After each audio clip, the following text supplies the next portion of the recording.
Hello. Hope everybody had a good fourth. For today's Technique Tuesday, we are talking about the guitar. So this is the intro to guitar video. But I'm also going to cover the circle of fifths because I did say last week that that's one of the first things that I talk about with a lot of new students. And it's so important to understand if you haven't been exposed to what or the circle of fifths is or tried to understand it and it doesn't make sense, hopefully this will help you out. So the last week we learned about the musical alphabet and that it goes from the letters A to G and then restarts again at A. That's the first thing that we kind of got to know. And then the circle of fifths contains all 12 notes that we have in music. And it arranges them in a pretty specific order. And we put C at the top because C is the key. If you remember, when we talk about keys, we're kind of talking about the home or the center note for a song. So C is the only key in music that does not have any sharps or flats in its key signature.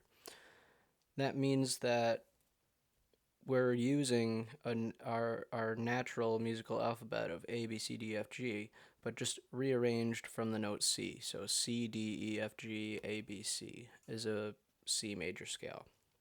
And that does not use any sharp or flat notes. It doesn't use any black keys on the piano. And as we travel clockwise on this circle of fifths, we're moving up in interval.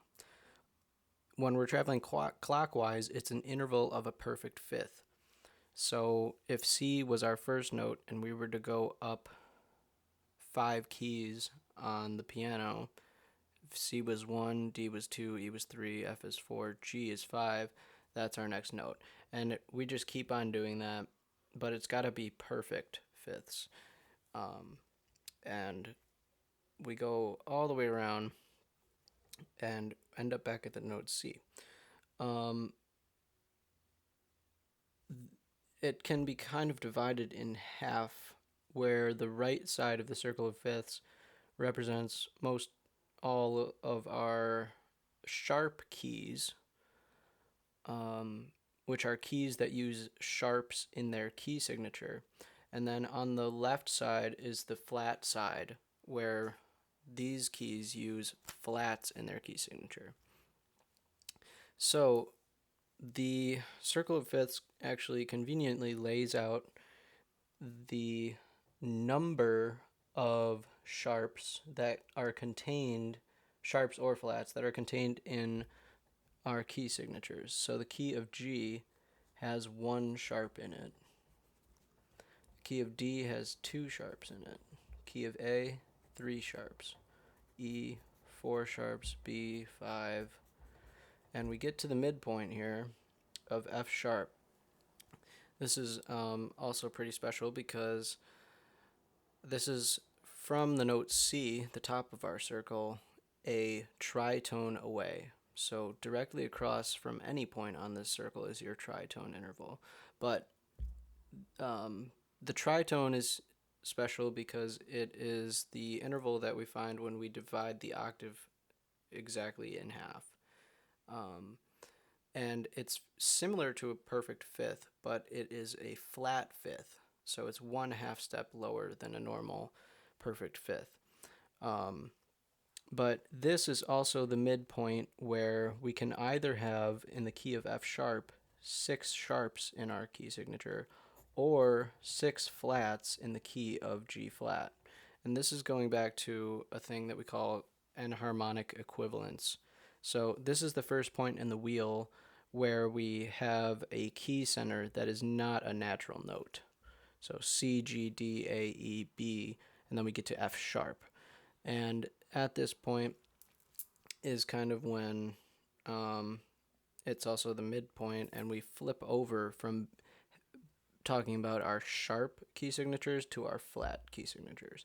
So the reason why I don't like playing or writing in the key of C sharp as opposed to D flat is because it's simply just a more complex, unnecessarily complex, in my opinion, key signature. Um, nobody's gonna agree on this, but okay. Um, have fun playing in C sharp. I'd rather not. So instead, now we go back in the reverse order from this was 6 flats, 5 flats, 4 flats, 3 flats, 2 flats, 1 flat. And then we get back to C. So the circle tells us how many flats or sharps we should put in our key signature. Then we have to learn this palindrome that is an acronym.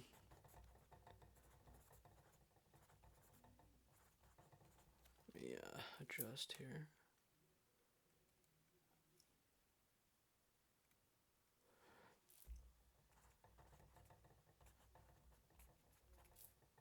Wow, that is an annoying noise. Can we not do that? Okay. Charles' father. Okay. So our acronym, battle ends and down goes Charles's father, works in both ways, where we could also say Father Charles goes down and ends battle. That is a palindrome. So we can use this. It conveniently works very well with our circle of fifths or fourths because we need to be able to go both ways, kind of thing. So we can find this battle ends and down goes Charles's father right in our circle, right here. B, E, A, D, G, C, F. And there's another B, E, A, D right here. So these are obviously B flat, E flat, A flat, D flat. But basically, if you know this acronym, you're going to be able to memorize this circle pretty easily. This acronym also lays out the what we call order of sharps and order of flats. This the way that it's derived is kind of complicated, but we don't have to get super deep into that. But the order of flats is this order from top to bottom. So B, E, A, D, G, C, F. And then the order of sharps is the same thing but backwards. F, C, G, D, A, E, B. And this is what tells us how to spell major scales. So I've got a couple examples here down at the bottom. If we went to go spell an A major scale, what you do is write out your musical alphabet from A to A, or whatever note you're starting out with. You start with that note and finish with that note. So I wrote my musical alphabet A to A, and then we have to find the note A on our circle, which is right here. And we know from its position on the circle of fifths or fourths that it has 3 sharps in its key signature.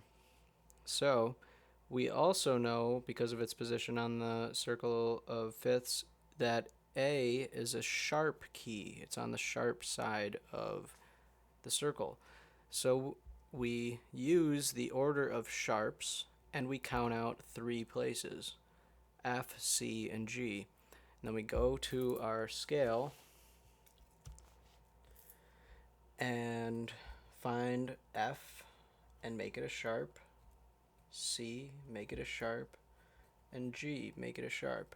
And there is your A major scale. This also, if you were following from last week, tells us what our F sharp minor scale is, because every major key has a relative minor key, and it's found from the 6th degree. So if I were to rewrite this scale starting with the note F sharp and keeping all of this the same, this would be F sharp minor. Another example is the key of, I didn't actually want to do the key of E. Okay, ignore that. Let's do A flat.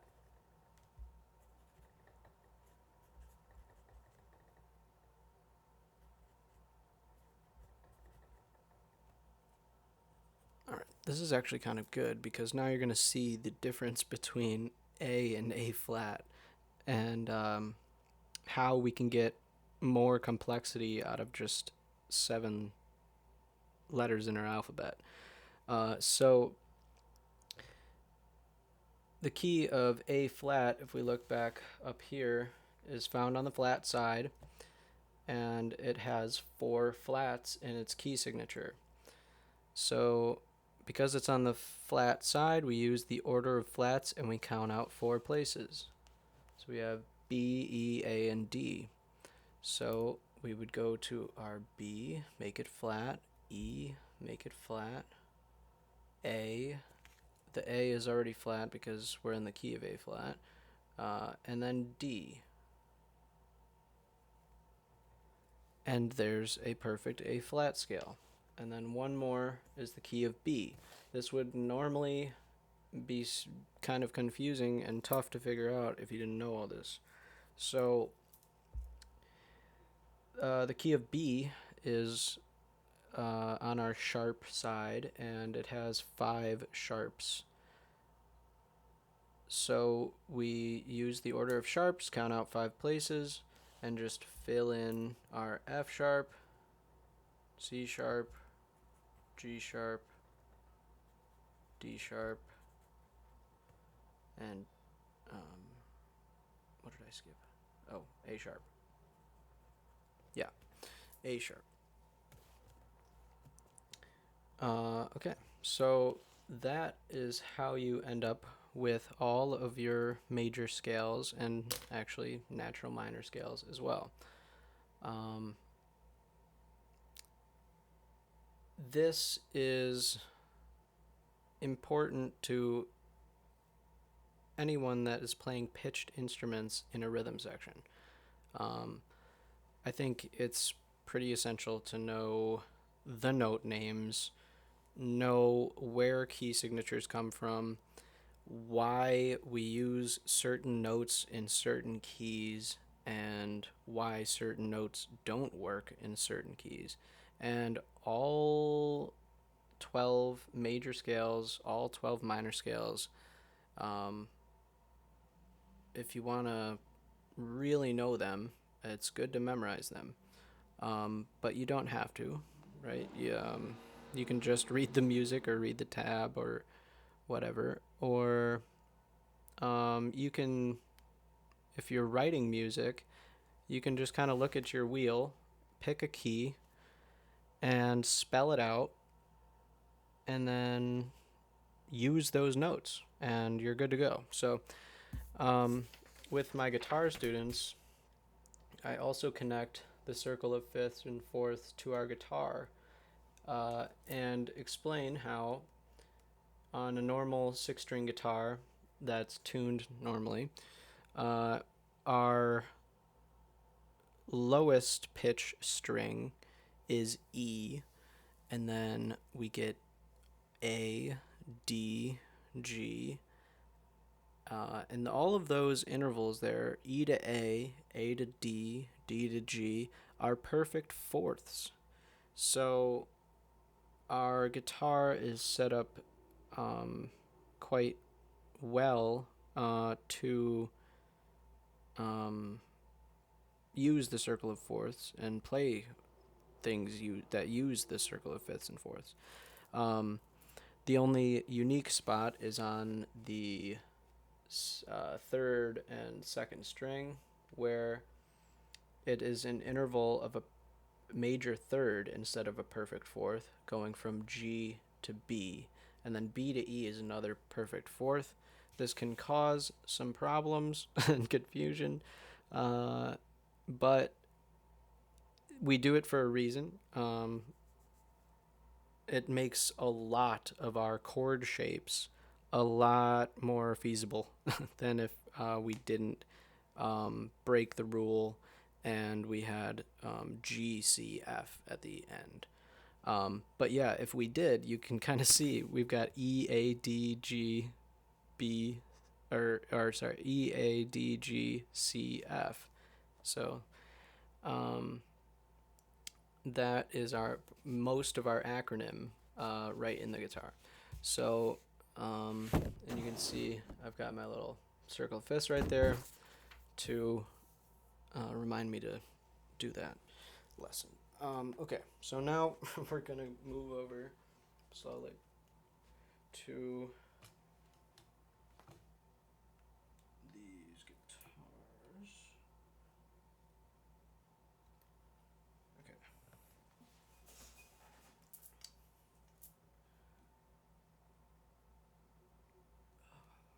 All right. So let me just get on the other side here.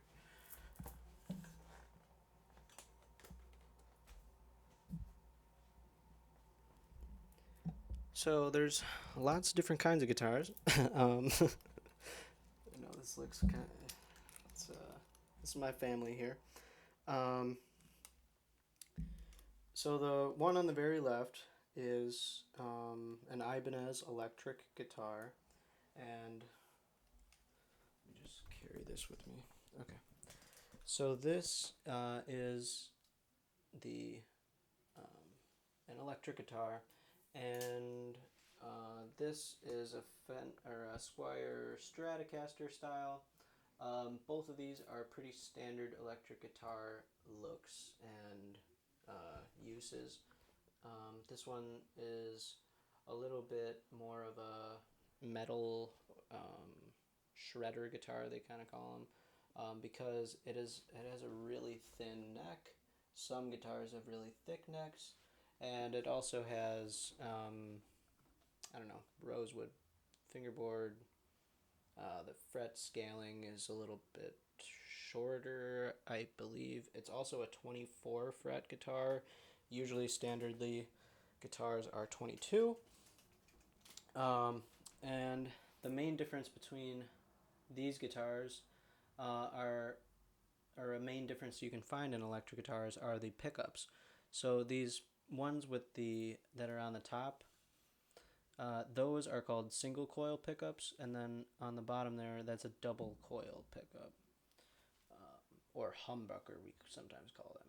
They can be uncovered, and you can see the magnets. A pickups is basically just magnets with a wire spun around them a lot of times and really tight. But this is kind of like what they call an open humbucker, and then this style is, I don't know, closed. It's got a cap. I don't know what the heck they call it. Whatever. This one is a hollow body guitar. So this is more used with like jazz, and definitely some other styles. Like Gary Clark Jr. plays these all the time. He's a blues guy. Lots of blues players play these. This is a Sire H7? H7, yep. By Larry Carlton. Gibson 335 copy. One of my favorite guitars. This is a nylon string guitar, so all these other ones are steel string guitars. This one's a nylon string. It has a very different tonal quality. And I got this one in Valencia, Spain. Carried it all the way across Europe, and it made it home. So, love that one. This is a steel string acoustic guitar, and this is also an acoustic electric guitar, meaning that even though it is an acoustic, it has a built-in pickup system, and I can plug it into an amp, as opposed to this nylon string, which doesn't have any electronics to it. The last one here is a 7-string. So not all guitars just have 6 strings, and there's obviously ukulele and mandolin and other similar banjo, other similar stringed instruments as well that have all slight differences. But guitars are mainly 6, 7, or 8 strings, and just trying to get this to stand. Can we behave today?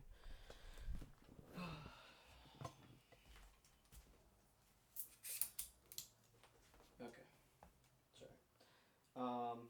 Oh yeah, the last thing to kind of look at is these. So, let me see. Let me just plug this in real fast.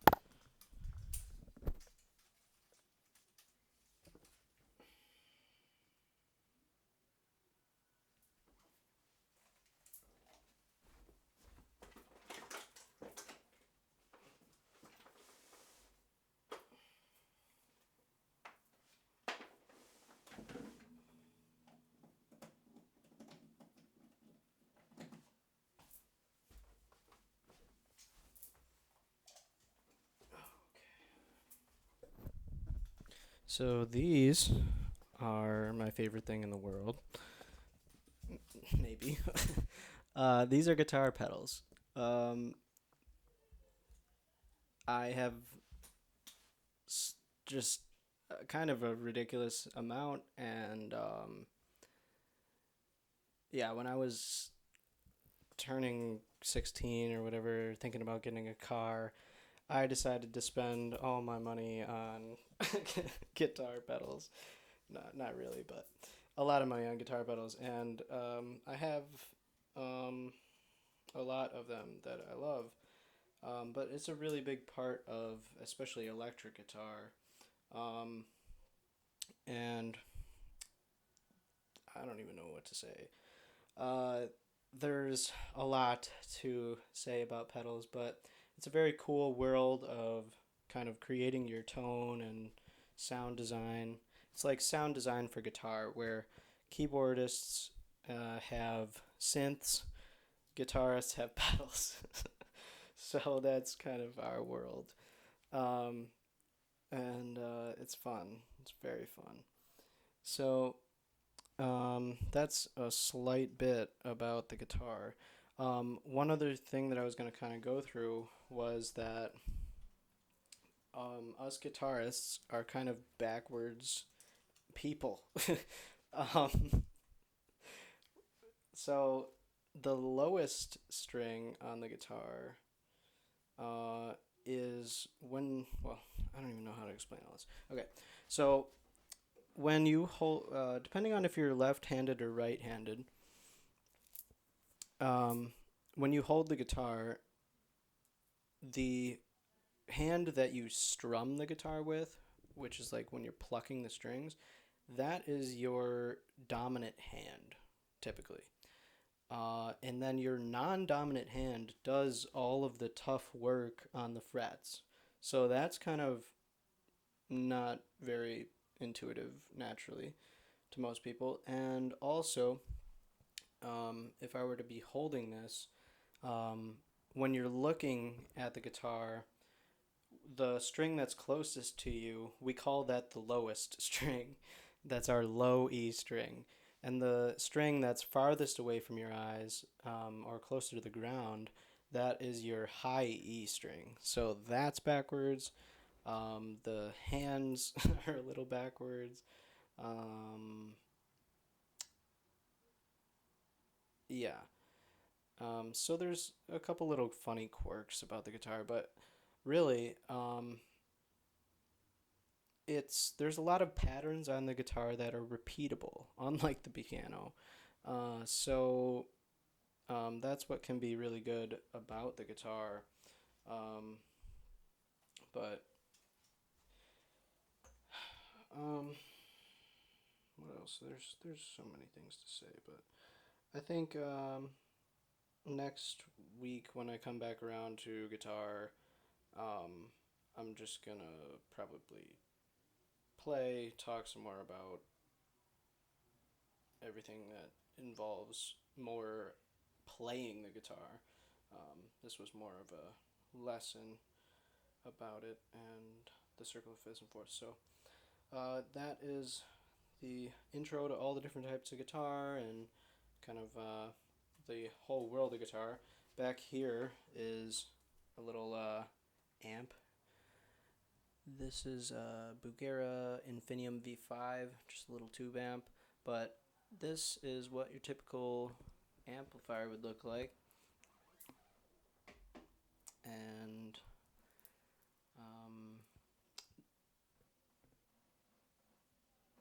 we use these just to get loud.